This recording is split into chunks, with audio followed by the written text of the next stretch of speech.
Shit keeps breaking. Always going into vertical mode. I need to try to set it to fucking horizontal mode.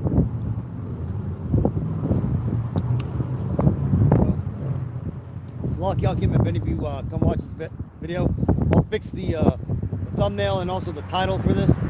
But today's title, we're going to get into how the Bible is made for everybody. But let's go ahead and let me just catch up. Let me get some scriptures real quick and then we'll get started.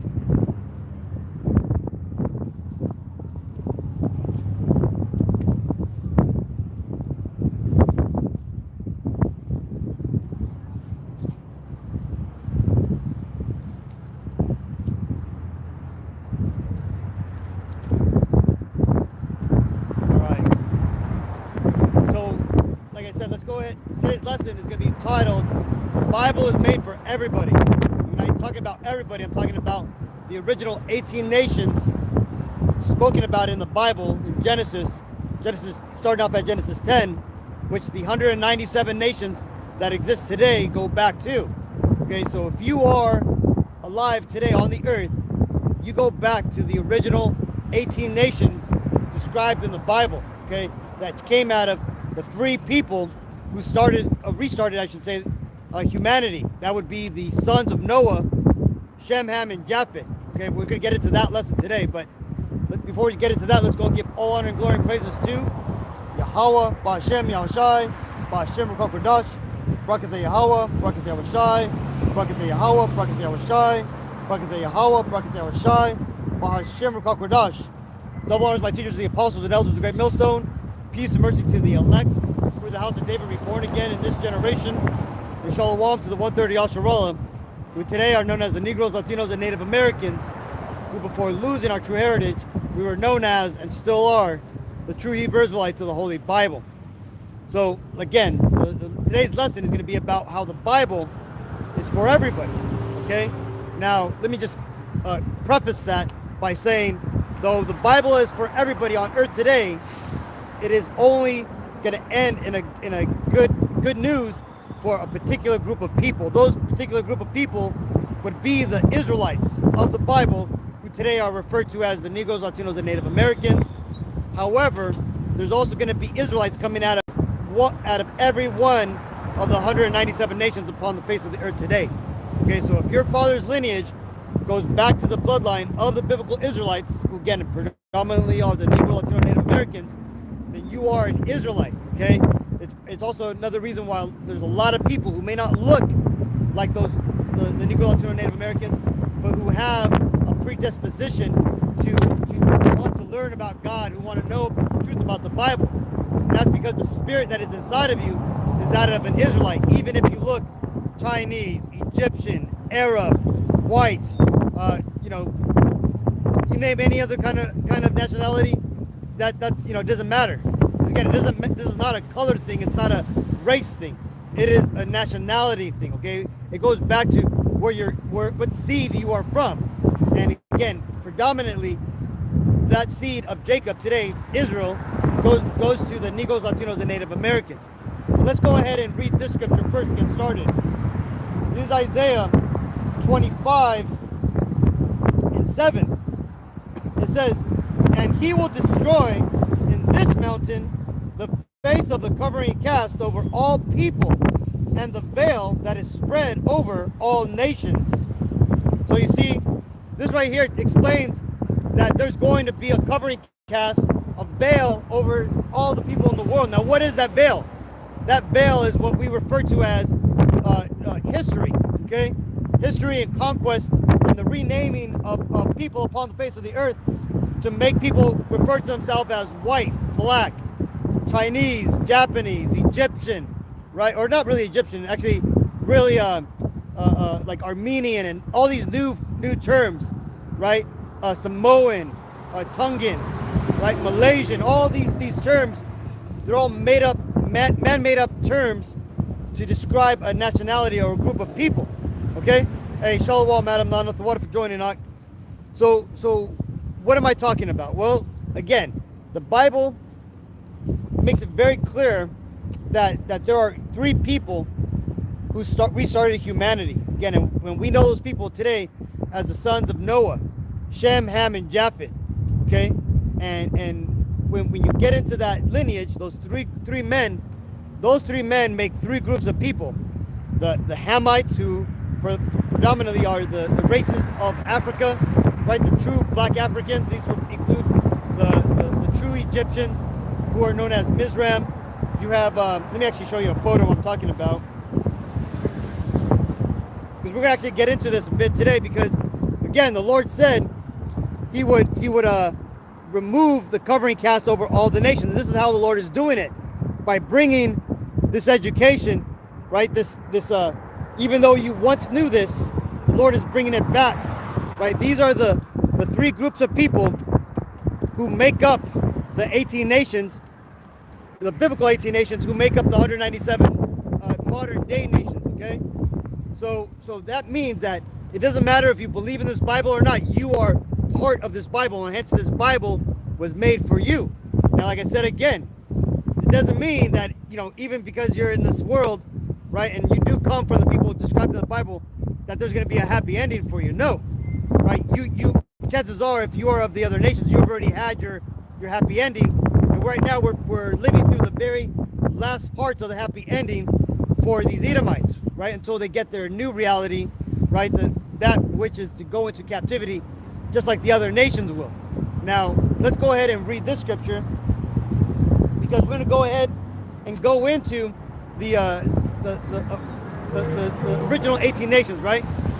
But those original 18 nations, ultimately started off in the 13 nations, okay? So that which can be found in Genesis 10. So let's go ahead and read this first part, right? And I'm not going to read all the nations, which of these three particular groups which make up the 13 nations, but I'm going to read their I guess you say their forefather, right? And the first one is can be found in Genesis 10, verse 6. And the sons of Ham, right? Remember, Ham was one of the three sons of Noah. Okay, and from him come the Hamites, Cush and Mizraim, right? Cush would be like your Ethiopians and Somalis, all those people. Mizraim, which would be your Egyptians, and I'm talking about the true Egyptians, okay? The people who refer to themselves today as the Congolese, or basically the true Africans, okay? Like the Mutumbos and those type of people. And Put would be like Libya, right? The northern Africans, right? And Canaan, okay? Canaan would have been the people who would eventually go on to create Tyre, and ultimately all the Canaanites, which us Israelites moved out of that land in the time when Joshua was on the scene. Okay. Now let's go ahead and go next to the next group.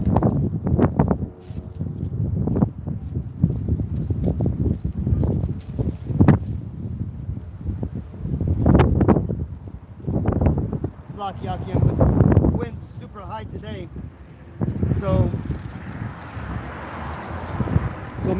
makes turning these pages harder. So the next group would be Shem. Okay, and Shem would be the chosen son of Noah, whom the Hebrews come from today. The Hebrew Israelites descend from the line of Shem. Okay, so that term anti-Semitic, right? That's ultimately what it goes back to this man's name. Okay, Shem, his name in Hebrew means name. Okay, this is Genesis verse 10, verse 21. It says,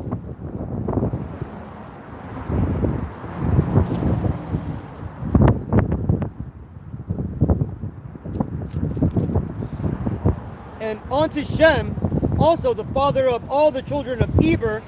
Eber is the man who the term Hebrew comes from, okay? Eber.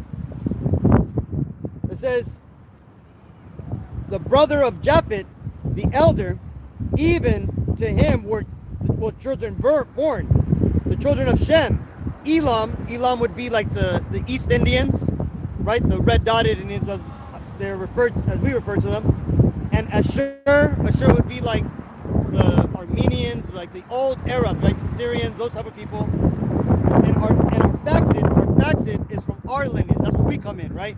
Arphaxad is the Hebrew Israelites' forefather. Okay, he was the chosen son of Shem.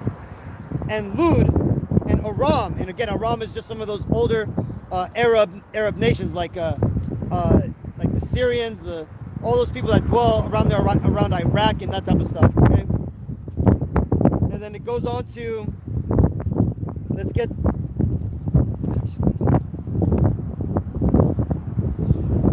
Actually, I'm sorry. Let me jump back to Genesis 10 and 2, because these would be the children of Japheth. Okay, Noah's third son. And the sons of Japheth, I'm sorry, Genesis 10 and 2. And the sons of Japheth, Gomer and Magog and Madai and Javan and Tubal and Meshach and Tyrus and and there you go, right? But one thing about these people, they would be the people, even though they used to dwell in the land that we know today as Turkey and Georgia over there in Europe area, East Europe, under the Caucasus Mountains. They used to dwell all in that area. These were the original Europeans. So when people say, oh, the white people are Europeans, no, they weren't. The original Europeans are the people who we know today as the people of the South Seas. The Samoans, the Hawaiians, the Tongans, the Fijians. Those are the sons of Japheth, and they originally were up there in the land of Europe. Remember, the land of Europe was given to Japheth and his sons, okay? And they were dwelling there, and then Esau, he ultimately went east and slowly, little by little, started to take over Europe, right? And he ultimately took over all these nations. The most popular example of this was when Esau, at the time being known as the Macedonians, eventually took over the Japhites, who were referring to themselves as the Greeks or the Hellenes, okay? Those were the original Greeks that got taken over by Esau. You know, when he was referred to as the Macedonians, and when he came in and took them over, he didn't obliterate them. He kept their customs open. He even kept the nobles in place, and he simply just moved into their house and started to live as Greeks and refer to themselves as Greeks. That's the difference that these Edomites did that a lot of these other nations didn't do. It was very rare that when nations would take over other nations, that they would leave the men alive, and that they would leave their culture untouched. Okay, that didn't really start happening until the Edomites came in. And why is that? Well, because you see Esau, these Edomites, and when I say Edomites, I'm talking about the so-called Caucasian and Israeli race. Okay, because again, remember, the Israelis over there in the land of Israel today are not the biblical Israelites. They are not the good guys of the Bible. They are in fact the bad guys of the Bible. Okay, they are the Antichrist, which the world will eventually wake up to them being. But until that happens, we have to come out here, teach these lessons and show you, Akim, so that way then you could then show the other people in the world through the comment boards, you going out teaching, and ultimately just spreading this truth. Well, like I said, when those Israelis and Caucasians, the Edomites, went into to conquer other people, they started to do things a little differently. They didn't take down the nations. They simply took down the figureheads, the leaders of those nations, or they co-opted them, and they started to basically get them to work for the Edomites. And eventually the Edomites would merge in with those societies and eventually take them over, okay? And they did this in an attempt to hide themselves spiritually, that is, right? I'm sure they had, financial reasons and economic reasons to not destroy the societies, because again, there's a lot of profit in keeping a society working in the manner that it was working, so you could continue to reap the taxes and the tribute from them. But there was another reason why they did that, and that was spiritual, even if it was unbeknownst to them. But I'm pretty sure it was, because there's a lot of documentaries, a lot of testimony showing that even Alexander understood that it was good to meld in with the people and not destroy them. This is why if you watch that movie Alexander, great movie, it's like a 3-hour movie with Colin Farrell. When he goes to all these other nations and he starts to conquer them during the time when Alexander the Greek went throughout all of the known world to conquer, he didn't destroy the people. It shows you how he allowed them to continue in their stead, but as long as they understood that he was over them, okay? And he would also ultimately marry into these people. And this is why today you have Edomites saying, oh, they were Egyptians or they were the Iranians and all this stuff, right? No, they weren't Iranians. They weren't Egyptians. They had taken over those lands, and ultimately they hid amongst them. Okay, so that being said, now that we've talked about the three sons of Noah, let's go ahead and read. Sorry,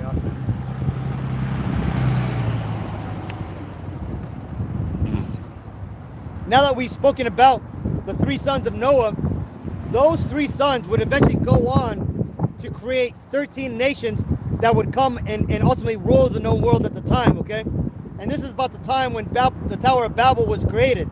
Remember, about 200 years after the great flood of Noah, that's where you have a man, a Babylonian, or we would refer to them as an Ethiopian, rose up to reign over all the known people of the world.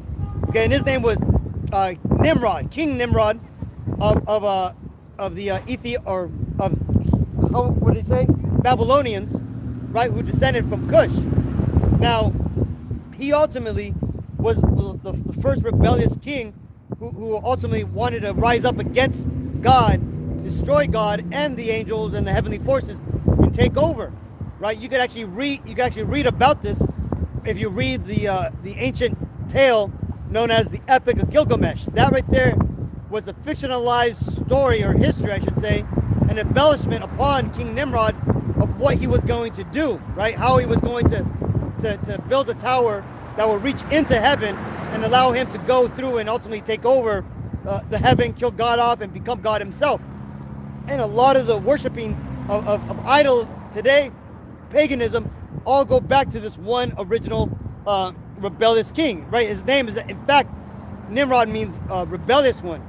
Okay, so that being said, by this time, when Nimrod was on the scene, when you could read about him in Genesis 11 and 13, right, about his Tower of Babel, at that time there was 13 nations. Okay, and those 13 nations is where from Genesis 10 and on pick up. Okay, and this is where we're going to get into the additional creations of the 5 nations that come after that. Okay, and those 5 nations are some of the biggest players in the world today. And let's get started by reading about the first of those 5 nations that were to be born to Abraham, our forefather, right? Now, let's go and read Genesis 16, where we can read about Ishmael. It says,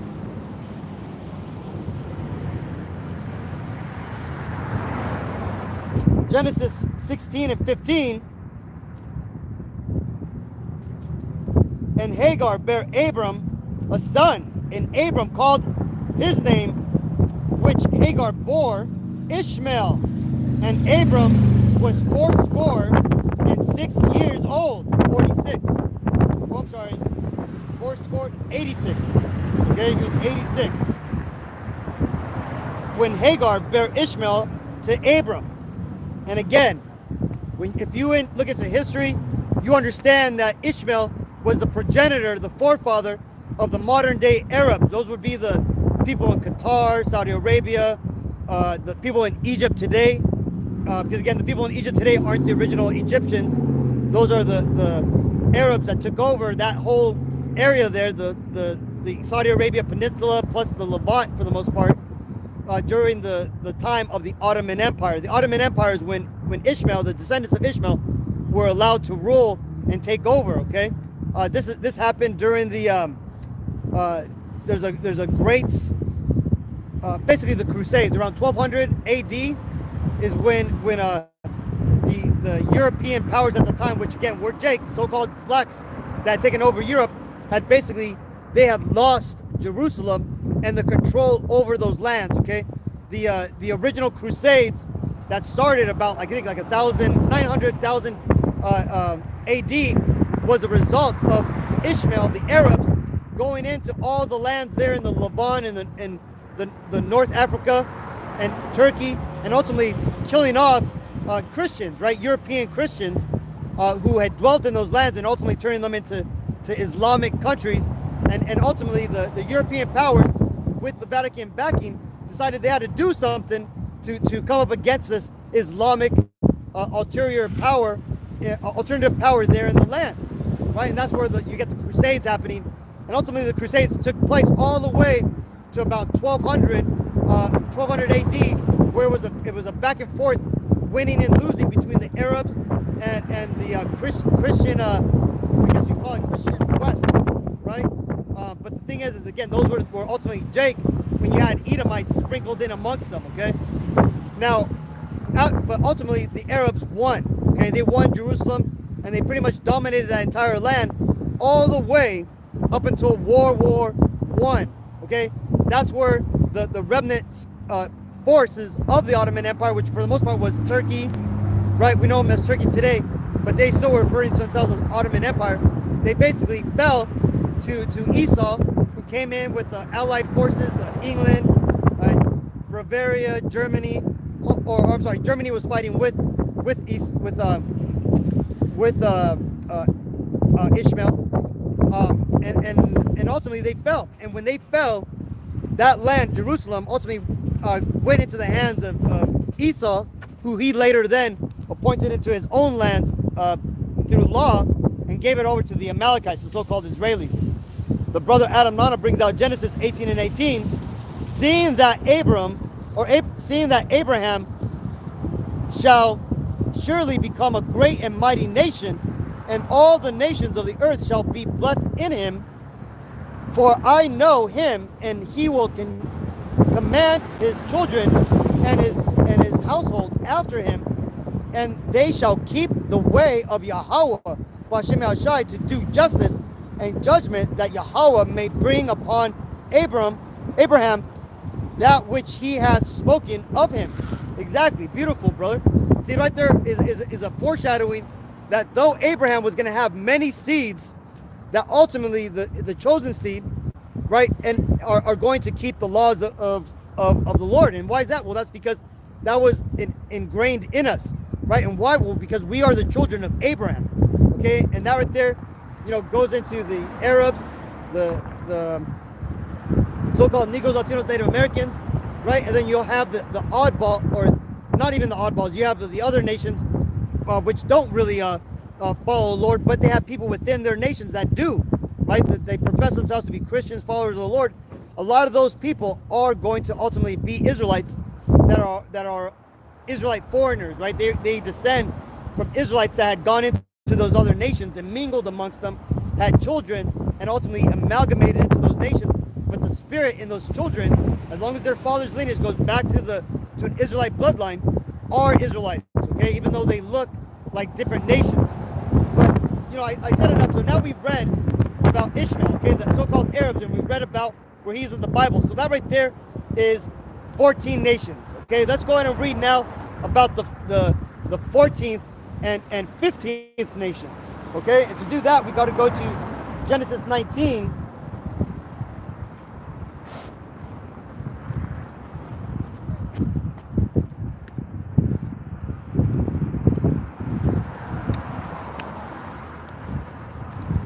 This is Genesis 19 and 36.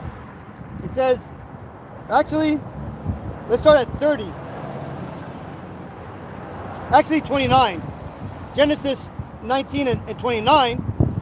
And it came to pass when God destroyed the cities of the plain, that this is talking about Sodom and Gomorrah and all the other towns that were associated with it, that God remembered Abraham and sent Lot, who was his nephew, out of the midst of the overthrow, when he overthrew the cities in the which Lot dwelt.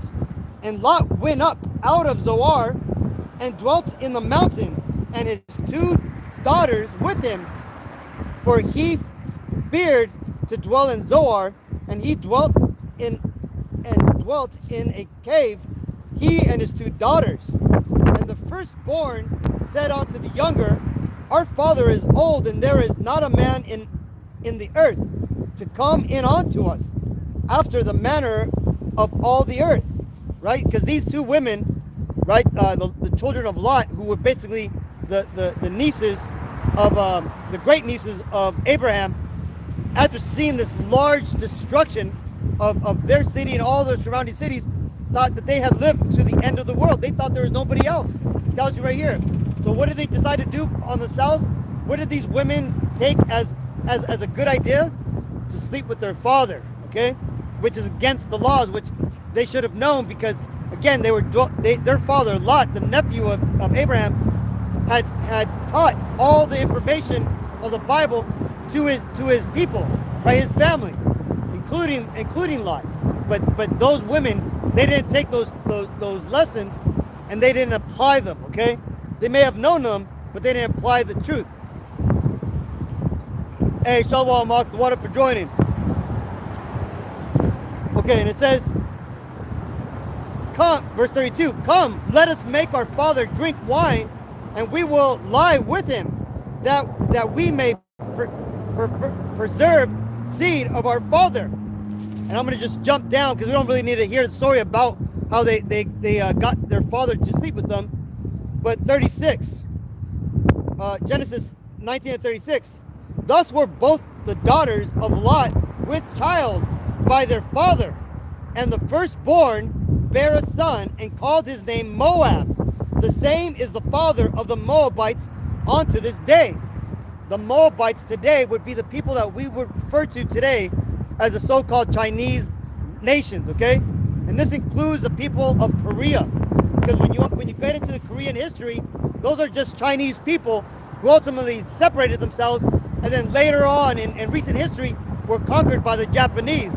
Kim Jong-il is actually Japanese in his heritage, and he sits over rulership over the Moabites, okay? So, hey, Shalom, la144 for joining. So, continuing, verse 38, the younger, she also bare a son, and called his name Ben-Ami. The same is the father of the children of Ammon unto this day. And the children of Ammon today would be referred to as the so-called Japanese and the Japanese races that are around there, okay? So people like, I can't even think of their names, but there's other nations that ultimately have Japanese seed line, but predominantly they are there on the island mostly, right? But there's other islands that the Japanese went and conquered. The Japanese are some very fierce people, man, right? If you want to hear about some horrible atrocities that the Japanese did, look up the basically just go to Google, type in the Japanese raping of Nanking. They did horrible things to the Malaysian people, I believe, or those people down there around the Japanese islands. The brother New Jerusalem 144 brings out Ecclesiasticus 17:17. For in the division of the nations of the whole earth, he set a ruler over every people, but Israel is the Lord's portion. Beautiful scripture. Exactly, right?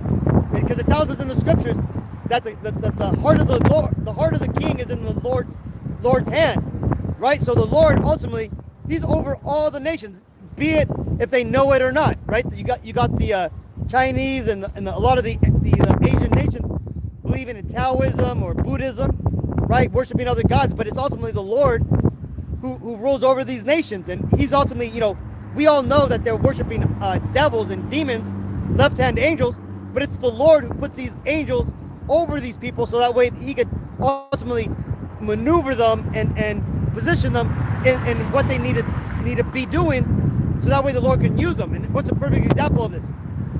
When you look at the Babylonians, right, the so-called Ethiopians, right? The Lord used the Ethiopians to ultimately punish the southern kingdom, the so-called Negroes, right? The tribe of Judah, the tribe of Benjamin, the tribe of Levi, right? Because they committed idolatry, right? So what did the Lord do? Well, the Lord put it on the spirits of these left-hand angels, to put it in the spirit of these Babylonians, to make them want to go and conquer southern Israel. Same thing with the Assyrians, right? The Lord put it over the Assyrians to go and conquer the northern kingdom of Israel, right? Through his left-hand angels, and he ultimately gave Heliophanes, and he gave all these people, maybe not Heliophanes. Heliophanes got his head fucking chopped off by Judith, who was a Dominican Republic, a woman, right?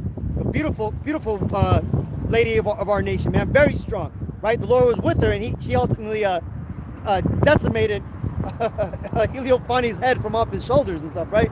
But I don't want to digress. But the point being is that the Lord, he does deal with these other nations, but he only deals with the nation of Israel, the Negro, Latino, and Native Americans, in a direct manner. Because why? Well, because we are the Lord's portion, as the brother's scripture just read, right? So the thing is so now that we understand that, let's continue, right? So now we've just read about the 15th and the 15th and the 16th nation. So next, let's go ahead and read about the last two nations to come upon the face of the earth, which would later on go on to create the 197 nations which exist today that the UN recognizes.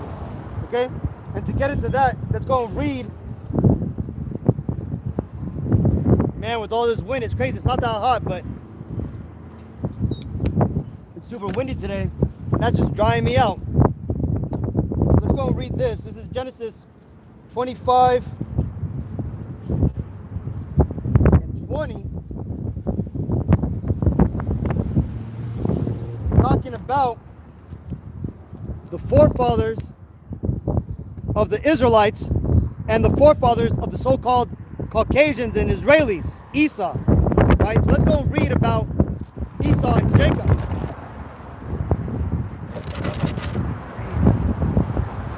Gotta make this sign heavier. Continuing, so we're gonna start at Genesis 25 and 20. It says, and Isaac was 40 years old when he took Rebekah to wife, the daughter of Bethuel the Syrian of Pandam Aram, the sister of Laban the Syrian. And Isaac entreated Yahweh Bashem Shai for his wife because she was barren, and Yahweh was entreated of him. And Rebekah his wife conceived, and the children struggled together within her. And she said, if it be so, why am I thus? Right? Because you see, you got to remember, back then, there's no such thing as MRIs or baby sonar. None of that existed. Okay, so you didn't know what you had until the baby popped out. And in this case here, Rebekah, she was experiencing, I should say, I was going to say witnessing, but she didn't really see it, but she was experiencing the fighting, all the struggling that was going on in her stomach, to the point where it hurt her. So she was saying, she's like, why is this going on? Why am I in such pain? Why are they always moving around so much? Right? And it said,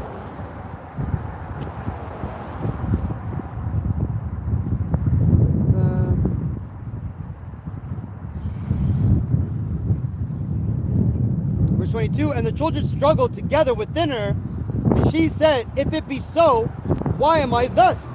And she went to inquire of Yahweh. And Yahweh said unto her, two nations are in thy womb, and two manner of people shall be separated from thy bowels. And one people shall be stronger than the other people, and the elder shall serve the younger. And when her days to be delivered were fulfilled, behold, there were twins in her womb. So you see right there, that right there showed you that when she had gone to the Lord to find out who was what was going on in her stomach, and the Lord let her know that there's gonna be two children are basically in your womb, and from them are gonna come two nations, two radically different nations, right? She then got that confirmed when she had the babies, right? Right, and then at that point she obviously knew what the Lord had told her, and she knew that the younger, the one that came out last, Jacob, was going to ultimately be the real ruler. Okay? Verse 25. And the first came out red, all over like a hairy garment, and they called his name Esau. And Esau would be the progenitor, the forefather of your modern day Caucasians and Israelis. Okay? They are the same people, even though they like to pretend they're different people, and they like to actually, they actually hate each other. But that's the Lord putting the Spirit on them to fight within themselves to bring their nations down, right? But again, right here, the birth of Esau is the birth of the so-called white man, right? It isn't some fucking ancient Egyptian doctor that I forgot his fucking name, right? Some mad scientist over in the land of Kemet who created white people as an experiment. That whole Kemet bullshit, no, right? It wasn't from people who Esau, the white people didn't come from people who migrated up north and weren't around a harsh sun. right? No, that's bullshit. Okay? The lack of melanin is a recessive gene. If you want to clarify it, it is something that is missing from the genome of the Caucasian race, right? The Edomite race. And why is that? Well, because that is a spiritual marker upon these Edomites, okay? It goes all the way back to their forefather, Cain, right? When Cain killed Abel, the Lord marked Cain and ultimately took away his melanin. He modified his DNA so that way he would no longer have any melanin, okay? The brother, Adam Nana brings out that the name Esau is a Hebrew name that means hairy or rough. It comes from the Hebrew word seir, which also means hairy. Beautiful, exactly, man. See, because, and this is one thing I like to say, is that when you understand the Bible and you understand how the Lord ultimately, it's a game of elimination, okay? The Lord is filtering out the human genome, okay? And at the end, when the Lord finally chooses Jacob, when the Lord finally, right here, he creates Jacob. Well, let me read it real quick. Let me finish it. 26. And after that came his brother out, and his hand took hold of Esau's heel, and his name was called Jacob. And Isaac was three score years old when she bare them, right? So basically, he was 60 years old when Jacob and Esau were born. Now that being said, back to my previous thought. As I said, Esau and Jacob, these are the last results, right? The end results of the Lord selective breeding, right? Choosing one brother over another, choosing one people over another. Now this last separation, the Lord not only did he separate the two brothers, but he also separated all the I guess you could say the wickedness, spiritual and physical, into the line of Esau. Okay, and there's a great old movie called Twins, right, with Arnold Schwarzenegger and Danny DeVito, right? And you have Danny DeVito over here, a small little guy, right, pudgy, bald head, right, a fucking, a travesty of a human being, funny as fuck, but he's not the best specimen for beauty and strength, right? And then on the opposite side, you have Arnold Schwarzenegger, right? An amazing feat of a man, right? A perfect example of what beauty and strength is, okay? And there's a scene in this movie where they're actually the doctors who created these twins, Arnold Schwarzenegger and Danny DeVito, explain how Danny DeVito was, that he got all the bad things, all the recessive genes, all the bad stuff went into Danny DeVito, and all the good things went into Arnold Schwarzenegger, right? And then that right there is basically what happened to Esau. Okay, now these traits aren't as predominant as what was shown in that video, but they're small little things, right? Small divisions, things that spiritually make these Edomites the people they are, the constant liars, the people who are adverse to any spiritual inclination, the people who are just wicked to the core. They have no empathy like the Israelites on the other hand do, right? We on the other side, we create where the Edomites destroy. Okay, these are the spiritual aspects and the big difference that such a small separation of traits, physical and spiritual, can make.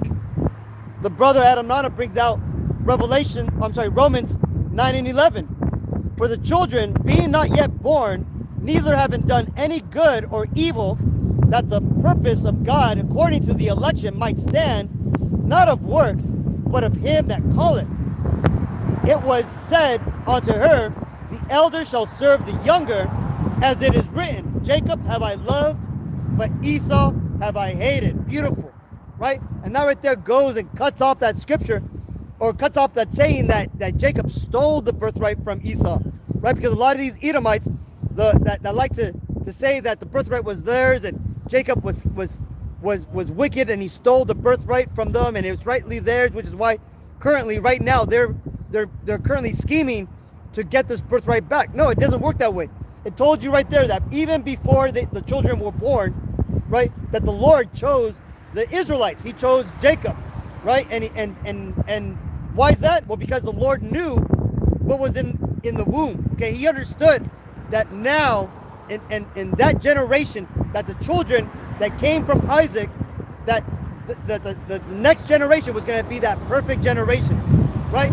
He more likely looked at Isaac, who we all know was the Messiah in the reincarnation, and he understood that there had to still be one more generation of filtering, one more separation, right? And like it says, which we're going to get into right in a bit, the Lord finally decided that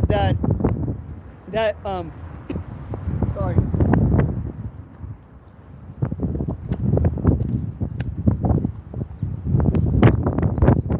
And the Lord knew that, like He said, that He was ultimately had to separate them one more time.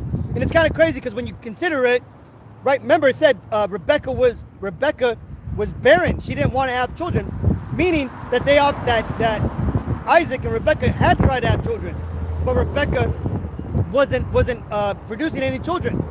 Could that have been because the Lord was still considering if Isaac was going to be good enough or perfect enough to see the Israelites? You know, something to consider, right? That it's not said in the Bible, right? But there's a reason for everything in the Bible, right?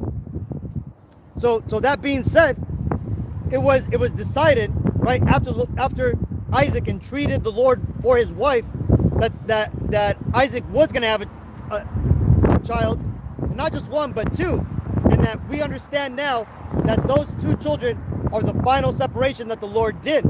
Okay, and now that we read about the Israelites and the Edomites, we've now covered the last 17th and 18th nation to come upon the face of the earth. After that point, it goes on to what we understand as history, and through conquest, through wars, through separation, migrations, come the 197 nations which exist today. Okay, so everybody of the 197 nations all go back to the 18 nations that we just read about. Okay, now let's go and read this. This is Deuteronomy.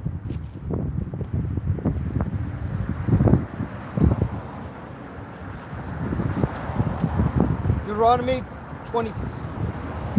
32 actually, and 8.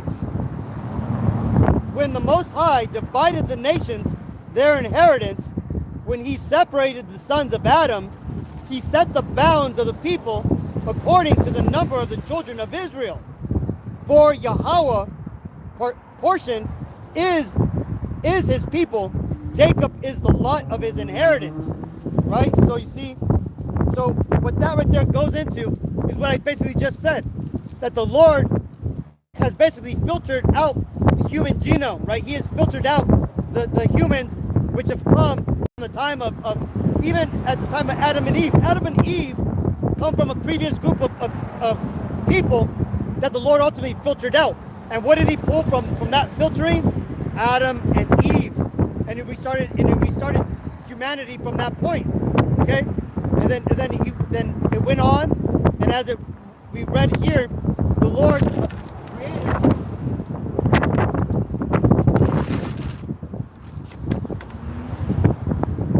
The Lord created these 18 nations, right? And what did He do with these 18 nations? Well, He allowed these 18 nations to now go on and exist, okay? And He didn't just leave them there and do nothing with them. The Lord had a certain purpose for every one of the 17 nations, including the 18th nation, the chosen nation, the nation of Israel, who again predominantly are the Negroes, Latinos, and Native Americans. Okay, and He did that, and He separated the people according to the children of Israel. Okay, meaning that these other nations were going to play their role in helping to cultivate and bring up, rear, and discipline, and also bless the children of Israel. Okay, and let's go and read Psalms 22 and Psalms 22 and 27. Psalms 22 and 27. All the ends of the world shall remember and turn on to Yahweh, and all the kindreds of the nations shall worship before thee. For the kingdom is Yahweh's, and he is the governor amongst the nations. Again, just going into how the Lord is over these nations, regardless if they know they worship him or not. Some of the nations understand that they are worshiping the God of the Bible, but they don't call him by his true name, and that's because they weren't spiritually given the name of the Lord. A good example of this are the Arabs, right? The Arabs at one point did call upon Yahweh, right? But after 600 AD, when Muhammad came on the scene, right, he ultimately changed them from calling him Yahweh to Allah, and Allah is just Hebrew for all power, okay? Because you could go back to books and scrolls from the Ottoman Empire before 600 AD, and you can actually see the word right there, Yahweh. But what happened? The Lord ultimately wanted to take his name away from the children of Ishmael because, again, they were the rejected seed, right? It tells you that the Lord only dwells with the Israelites. So it was time for the Lord to remove his name from the Ishmaelites, just like how he removed it from the other nations that ended up having it. Some of these other nations just never had the name to begin with, right? Like the children of Shem, the children of Japheth, right? They may have had some form of the name, but they ultimately would go off and worship other idols or basically left-hand angels, you know, from the get-go. So the Lord never gave them the name, but he had given the name to other people within the lineage of Abraham, which, like I said, gave you an example, he ultimately would remove that name. And he even removed that name from us Israelites, the Negro, Latino, Native Americans, for a time. But now that the Lord is done stripping us from our heritage, as he told us he would in Jeremiah 17:4, that we would discontinue from our heritage, right? Ultimately, now that we're in the time of Baruch 2:30, that we're actually coming back to the Lord. Now the Lord is returning onto us his true name and the true name of his son, which is Yahweh Shai, which is Hebrew for he delivers, or he is salvation, right? So it's not Jesus, not Yeshua, not any of these other names, okay? So that being said, let's go and read this.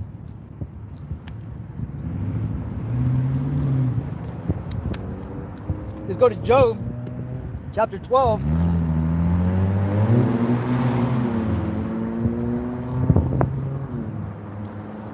Job chapter 12 and 23. He increases the nations and destroyeth them. He enlargeth the nations and straighteneth them again. He taketh away the heart of the chief of the people of the earth, and causeth them to wander in a wilderness where there is no way. They grope in the dark without light, and he maketh them to stagger like drunken men. And what that ultimately goes into is how the Lord rises and destroys these nations. Okay? And like I was saying, the Lord, even though he has rejected some of these other nations, he ultimately was fair, and he's allowed every one of these other nations to have their time under the sun, to have their rulership, their 15 minutes of fame, right? You could read a lot about some of the more prominent examples of this when you read the book of Daniel, chapter 2 and chapter 7, talking about the nations, the 5 nations that would ultimately come before the second coming of the Lord. Okay? Now there's other nations that also ruled and had their own rulership and time under the sun, but they were smaller in stature, right? Like the children of Japheth, right? They were the original Greeks, right? A lot of those Greek mythology actually comes from the children of Japheth, right? When they were in their own rulership over there in Europe before Esau, the Macedonians went and destroyed them and took over, right? So they had their time under the sun. Also, later on, when they migrated to the South Sea after being destroyed, right, they had their own smaller empires there, right, where they were left alone for a very long time until the time of Esau's reign came, right? And like we just talked about, you had the Arabs, the children of Ishmael. They had their own time for reigning. You had the Assyrians, right? The Egyptians, their time for reigning. And again, everyone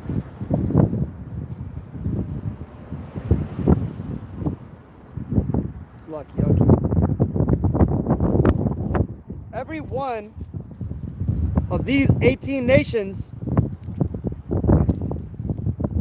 have had a time, or I'm sorry, every one of these 18 nations, except for the children of Israel, have had a time to rule, a time to reign over the earth.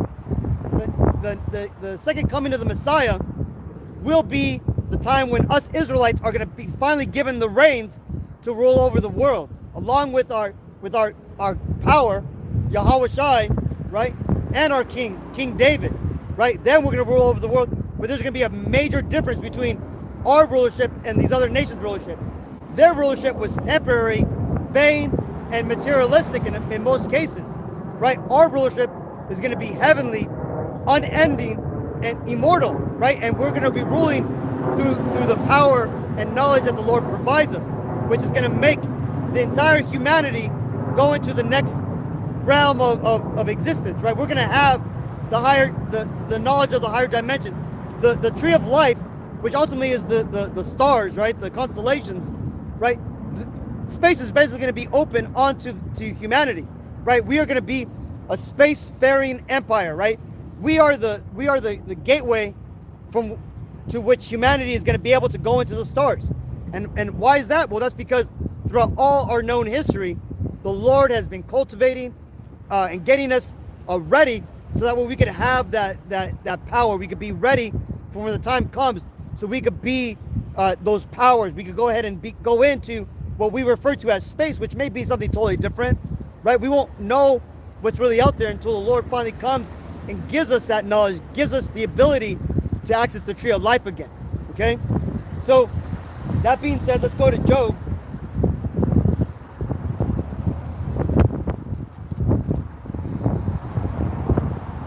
Well, actually, we're done with Job. Let's actually go to Judges 2:20. Because like I said, the next rulership is going to be for us Israelites, right? Right now, we're at the very end of the rulership for the nation of Edom. This is why everything's collapsing right now. This is why nothing is working anymore. This is why their magic, which they use to get into power and to stay in power, is now fading. Nobody really cares about movies anymore. People are starting to care less and less about sports.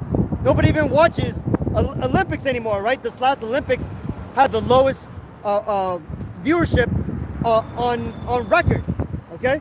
And the thing is people just aren't or should I say, people just aren't interested anymore in what Esau's selling, okay? And people are now starting to separate themselves. Look at the African nations, right? The children of Ham are now separating themselves from the children of Esau, right? The Lord has given them a mountain of gold, and they're good. They're now trying to make their own empire, right? Which ultimately that's all going to be for us, but good for them for separating from these Edomites, okay? Same thing. You have all the Arab nations, right? They're starting to pull away from these Edomites, regardless how much gold and riches that these Edomites provide to the Arab nations, right? They're ready to fight for what's going on over there.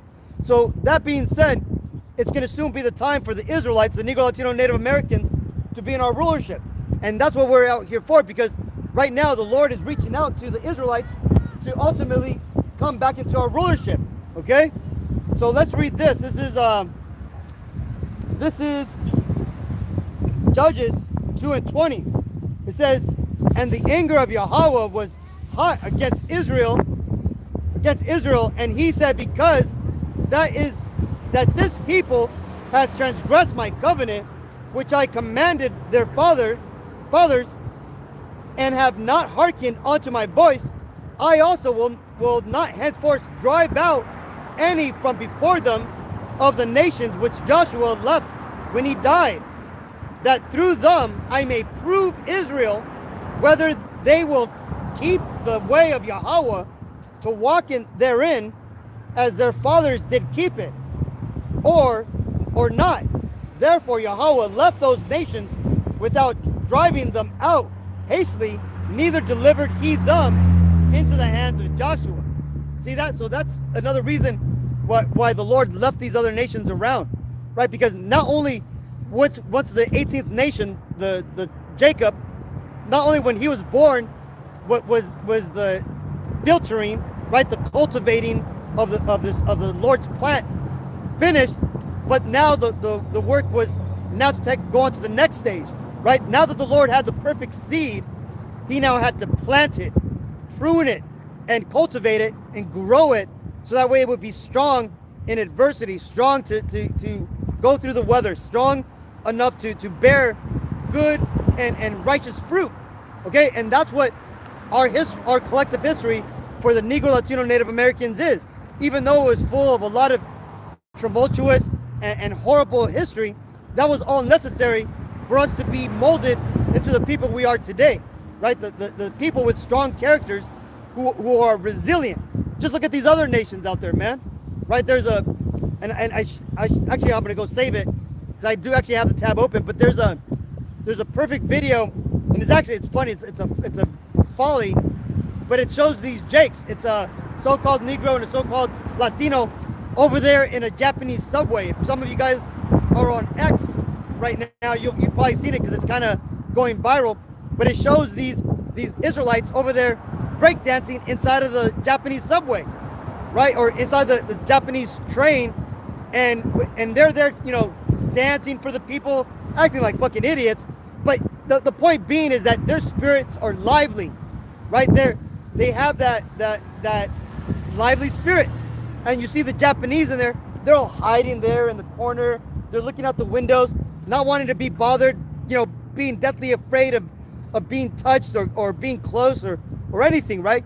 You have Jake out there trying to shake their hand, include them in the dances, kind of like how Jake does it over in the New York subways. But the Japanese just don't have that spirit. They haven't been cultivated to bring forth that type of fruit. The fruit that the Japanese people bring is a totally different fruit, a fruit which is good for what they do, but it's not what the Lord wanted, not what the Lord created. Now that being said, when you get into us Israelites and you look at what we've created, the inventions we've made, the music we sing, right? The music that look at the music that Pedro Infantes or Michael Jackson or Whitney Houston. The things that we could create is on a whole different level than what these other nations can create. Okay, and that's because we are a cultivated people who are made to be in a certain lot when the Lord comes back, so we could be ready and primed. Okay, so again, when the 18th nation was created, Jacob, our forefather, the Lord then had to switch over to the next.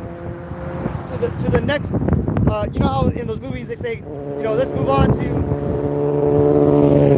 How's it go? The next phase of our plans, right? Well, that was the next phase of the plan. Where us Israelites, the Lord ultimately put in our spirits to go off and go against them, where He was going to have to punish us and ultimately make us go through these hard times.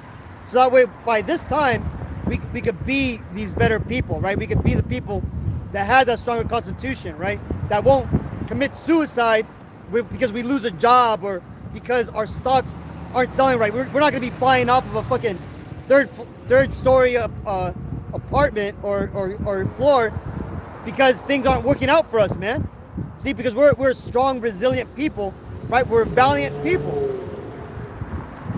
This is and that's what it talks about in Judges, that the Lord would prove us through these other nations. And there's a lot of great examples of Israelites who stood the test. Even though some of them may have passed away, their heroics and their actions were recorded in this Bible, so that way all can see. Okay, like that older man, not Mattathias. What was his name? He was in Maccabees, where these Edomites wanted him to eat meat, right? And what happened was they even told him, look, you can pretend to eat this pork, but you can eat your own meat. And he said that he wouldn't do it because he didn't want to mislead any of our people, and they ultimately put him to death. But this shows you the character within our people when we're in our right mind, okay? That we are a valiant people, a strong people.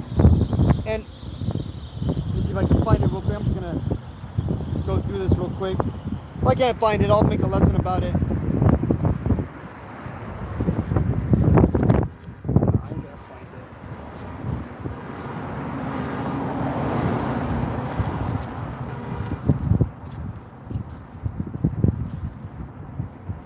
I'll make a lesson about it, Akim.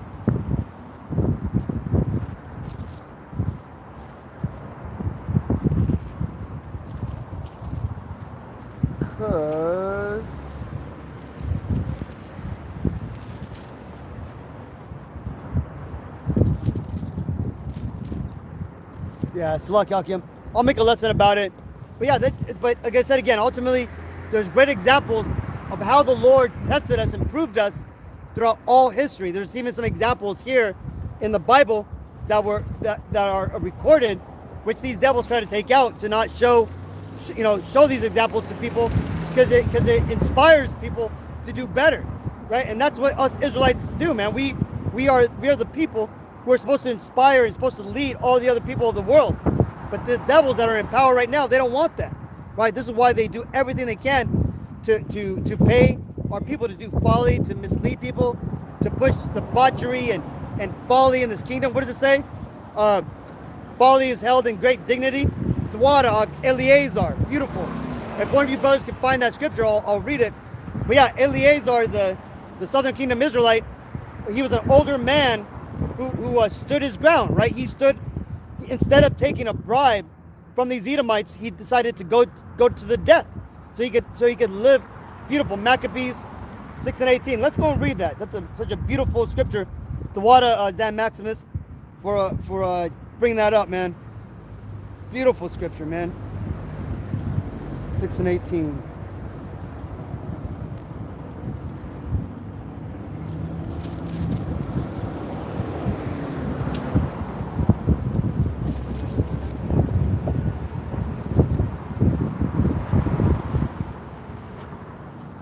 So let me preface this. Ultimately, what happened is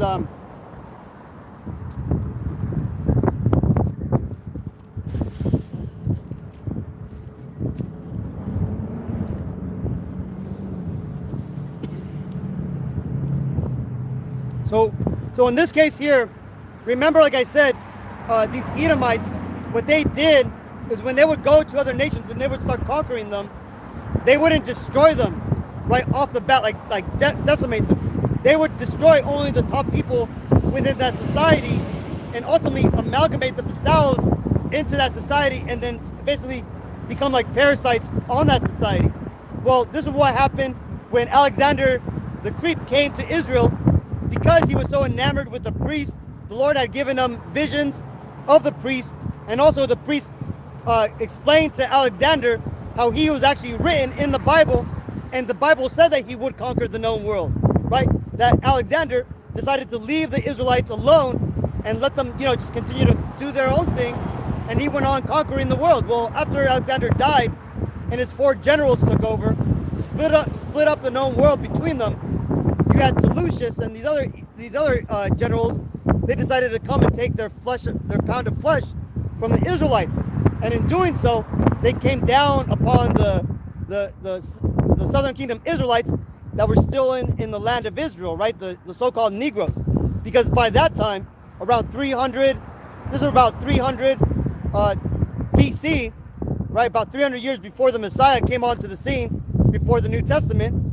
The 300 years prior to that, or should I say 400 years prior to that, the northern kingdom, the Latinos and the Native Americans, we got kicked out of the land of Israel.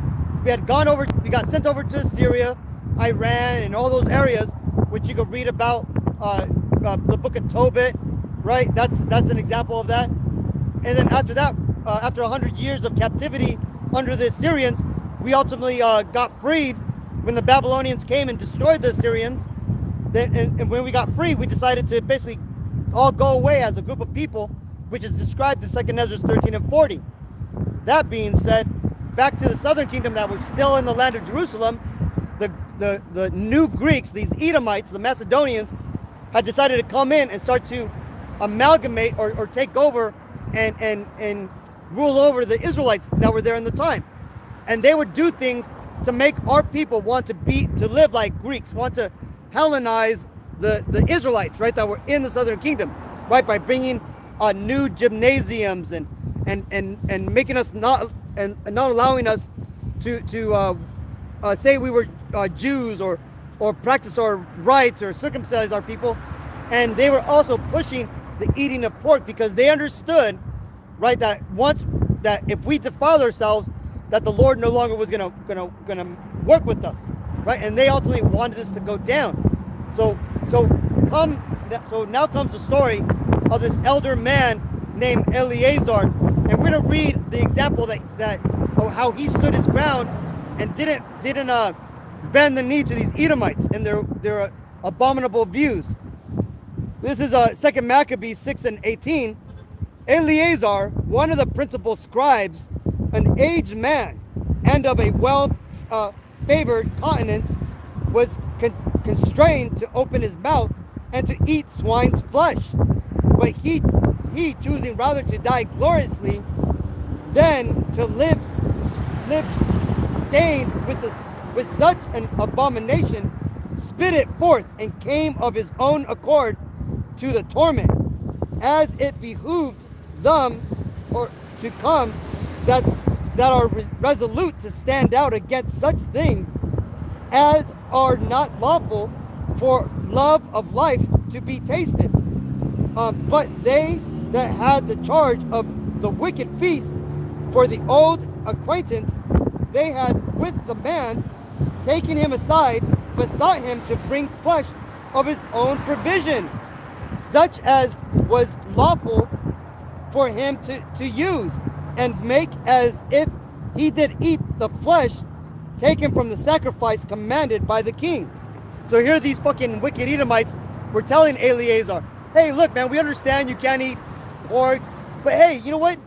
Why don't you just bring your own meat, and we'll tell everybody that it's you know, this pork, that it's from the sacrifice. And what did Eleazar do? Verse 22, that in so doing he might be delivered from death, and for the old friendship with them find favor. But he began to consider discreetly, and as became his age, and the excellence of his ancient years, and the honor of his gray head, whereunto he was come, and his most honest education from a child, or rather the holy law made, and given by God. Therefore he answered accordingly, and willed them straight ways to send him to the grave.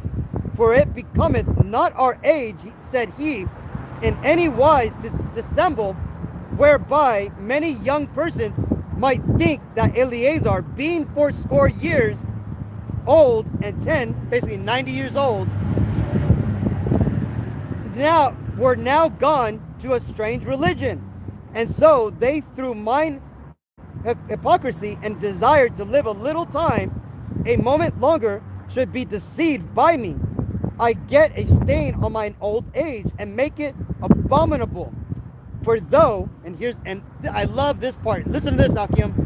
For though for the present time I should be delivered from the punishment of man, yet should I not escape the hand of the Almighty, neither alive nor dead.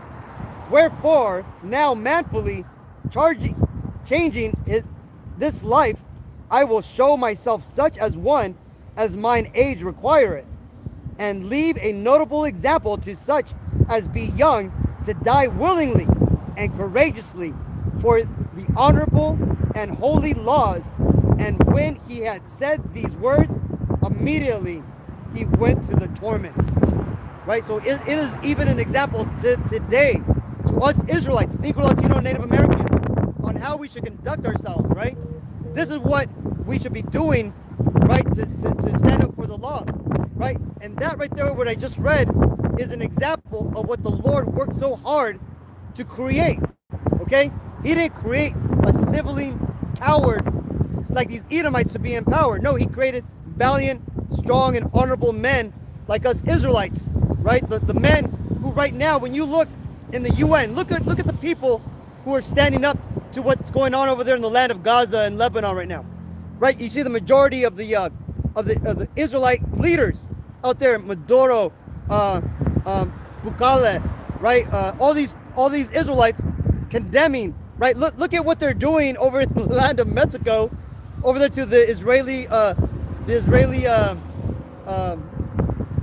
what are they called? Embassies, right? They're burning that shit down because our people are righteous in our spirits, and we know what is good and what is wrong, right? This is why you have all the Southern Kingdom Israelites out there talking about, free Palestine. Well, that is those who haven't sold out, right? Like your those fucking liberal pundits, those Judites, men and females that have sold their soul to the devil and are out there talking about Israel got the right to defend themselves, right? But when our people are in the right mind, our spirit shows the fruits of the labor of the Lord, that what he did to create us, to be these valiant, honorable men. There's a reason why the Spartans were the way they were. It's because they come from the same lineage, the same bloodline that we do, right? They were the descendants of Abraham, right? If you want, you could read about that in Second Maccabees as well, right? Oh, I'm sorry, I think First Maccabees, right? The Spartans are actually called the Lacedaemonians, right? Spartans is what later on is what the Greeks called them and shit. So that being said, let's read this. This is Second Ezra's 9 and 22.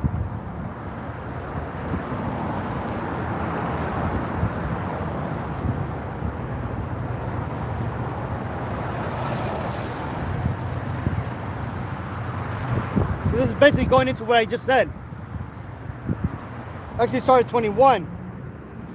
Second Ezra's 9 and 21. And I saw and spared it greatly, and have kept me a grape of the cluster and a plant of a great people. Okay, so this means, so the Lord is talking about all of humanity here, right? And he's looking at all of humanity like a garden, okay? And that plant he's talking about is talking about the Hebrew lion, okay? And it says, verse 22, let the multitude perish then, which was born in vain, and let my grape be kept, and my plant, for with great labor have I made it perfect. Okay, so that plant is the plant of Israel. That grape are the elect. Okay, so right there shows you that what the Lord, how he acquaints us Israelites, right? We are a mighty work that he has worked to create. Okay, and what we just read about Eleazar, one of our forefathers, is an example of what that great amount of work and labor has created, right? And we can see lots of other great examples of this throughout our people's history, right? Our people are the righteous people of this earth, and if it wasn't for Esau and these other nations besmirching our character, making us look like we're the bad guys, bringing us down to a low state, and pinning everything on us, then people would realize that and understand who the true chosen people and the righteous people of the world are, and it's not them. But this is why the Lord right now is revealing these devils for what they're doing, all the pedophilia, all the corruption in every aspect of their empire, right? And now he's starting to reveal the Israelites as being the true righteous people. Okay, so let's go and read this. This is Acts. Because, like I said in the beginning of this lesson, all people on the face of the earth, the Bible was written about them, okay? But those other nations, which the Bible wrote about and since kind of went away from, right? The other 17 nations, yeah, you're written in the Bible, and the Bible has you in it, but you're not the main characters, right? In fact, you were only used to cultivate and to hone and sharpen the Israelites, who the Bible is actually written by, for, and to. Okay? So that being said, what's going to happen to these other nations? Let's read it in Acts 17 and 26. And hath made of one blood all nations of men. Right? We all come from Adam. For to dwell on all the face of the earth. And hath determined the times before appointed, right? He knew what nation was going to rule at what time, who was going to be raised up, who was going to be brought down, and the bounds of their habitation, right? These Edomites were only going to be allowed to go this far. These Japanese were only going to be allowed to go that far. the Russians were only going to be allowed to do this, and so on, right? Verse 27, that they should seek Yahweh, if happily they might feel after him and find him, though he be not far from every one of us. For in him we live and move and have our being, as certain also of our own poets have said. For we are also his offspring. For so much then as we are the offsprings of God, right? Because we understood that this isn't a religion, this is a heritage, right? This comes from who our bloodline goes back to, right? We ought not to think that the Godhead is like unto gold or silver or stone graven by art or man's device, right? This isn't a religion, it's a heritage, okay?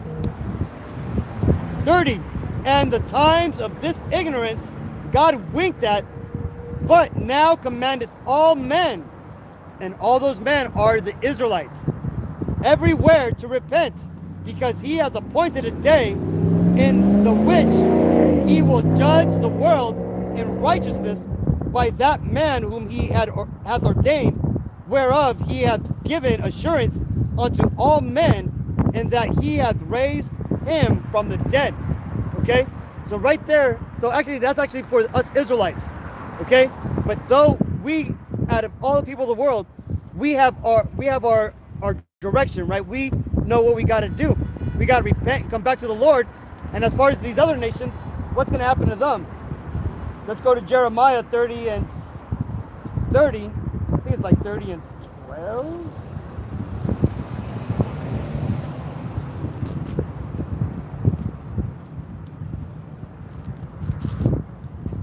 Jeremiah 30 and 16.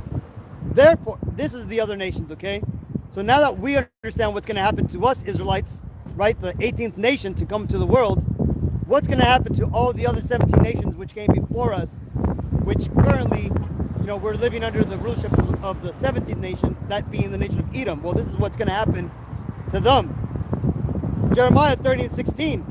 Therefore, all they that devour thee shall be devoured, and all thine adversaries, every one of them, shall go into captivity, and they that spoil thee shall be spoiled, and all that prey upon thee will I give for a prey. So there you go, right? That is what is coming to the other 17 nations. So again, this Bible's for everybody, but again, only the Israelites, the Negro Latino Native Americans, have a happy ending. Everybody else of the other nations, the other 17 nations, that's your ending. You are going to serve the Israelites. Okay, you're gonna help build up the kingdom of heaven, and you're gonna go into captivity, and you're gonna relearn how to live upon the face of the earth in a righteous way, so we don't have these killings, we don't have this abominable eating of shit we shouldn't be eating, right? These abominable ways. The world will learn how to live in a righteous, harmonious manner with the world, and also to follow the ways of the Lord, which again are beneficial to not only the people but to the earth when they are followed righteously. Not the way that these false churches teach you, but the way that the Bible, the words of God tells us. So hopefully this video was edifying. I'll keep until next time. I want to give all honor and glory and praises to Yahweh, Ba'Shem Yahushai, Ba'Shem Rukakwadash, Brakatha Yahweh, Brakatha Yahushai, Brakatha Yahweh, Brakatha Yahushai, Brakatha Yahweh, Brakatha Yahushai, Ba'Shem Rukakwadash. The water for joining Aki until next week. If you have any questions, go ahead and put them down in the comment boards. But I'll see you then. Shalom.